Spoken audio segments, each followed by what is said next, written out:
6.8 magnitude na lindol ang tumama sa Morocco noong Biyernes September 8. Higit 2,900 na ang naiulat na namatay. Ito ang ikalawang mapinsalang lindol ngayong taon matapos ang 7.8 na lindol sa Turkey noong ika-6 ng Pebrero kung saan higit 50,000 ang namatay. Palatandaan na nga ba ito na malapit na ang katapusan ng mundo?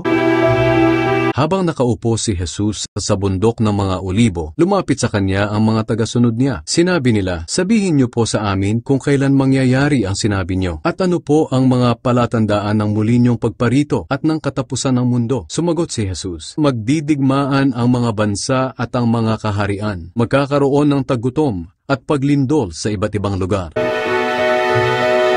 Ang mga lindol ay ginamit na noon ng Diyos bilang pagbibigay diin sa mga mahahalagang kaganapan sa kasaysayan ng mundo. Pinakamahalaga dito ay noong namatay ang Panginoong Hesu Kristo sa krus ng Kalbaryo. Nang sandali ring iyon, nahati mula sa itaas hanggang sa ibaba ang kurtina sa loob ng templo. Lumindol sa buong lupain at nagkabitak-bitak ang mga bato. Ang kapitan at ang kanyang mga sundalo na nagbabantay kay Jesus ay nasindak ng mayanig ang lupa at nang makita ang mga pangyayari. Lumindol din noon sa araw ng kanyang muling pagkabuhay. Biglang lumindol ng malakas, at isang anghel ng Panginoon ang bumaba mula sa langit at iginulo ang bato na nakatakip sa libingan at inupuan ito. Nanginig sa takot ang mga sundalong nagbabantay sa libingan. Sinabi ng anghel sa mga babae, "Alam kong hinahanap ninyo si Jesus na ipinako sa krus. Wala na siya rito, dahil nabuhay siyang muli tulad ng sinabi niya sa inyo." At mga lindol din ang isa sa mga palatandaan ng kanyang pagbabalik sa mundo. Sinabi pa ni Jesus sa kanila, "Magkakaroon ng malalakas na lindol, taggutom, at mga salot sa iba't ibang lugar." Ayon sa USGS, 5 lindol pa lang sa naitalang kasaysayan ang may lakas na magnitude 9.0 pataas at lahat ng ito ay nangyari mga ilang taon pa lang ang nakakalipas.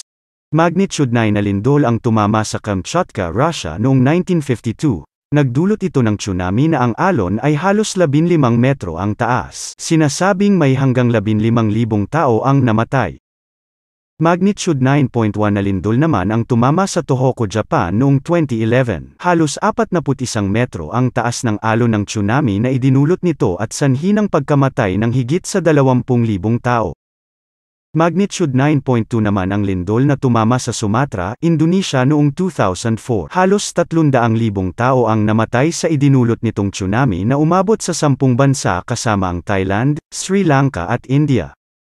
Magnitude 9.2 na lindol naman ang tumama sa Alaska, USA noong 1964. Dahil sa mababang bilang ng populasyon, 131 tao ang namatay pero malawak ang pinsala sa mga ari-arian. Sa lakas ng lindol, itinaas nito ang lupa ng higit sa 9 na metro sa ilang lugar.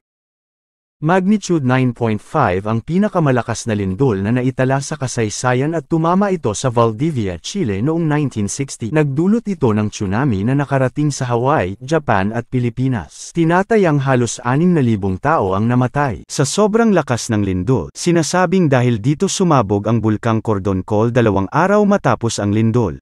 Sa kasamaang palad, ayon sa Biblia mas malala at mapangwasak na mga lindol pa ang darating. Kaya sinabi ni Jesus sa kanila, "Lilindol sa iba't ibang lugar at magkakaroon ng taggutom. Ang mga ito'y pasimula pa lang ng mga paghihirap na darating."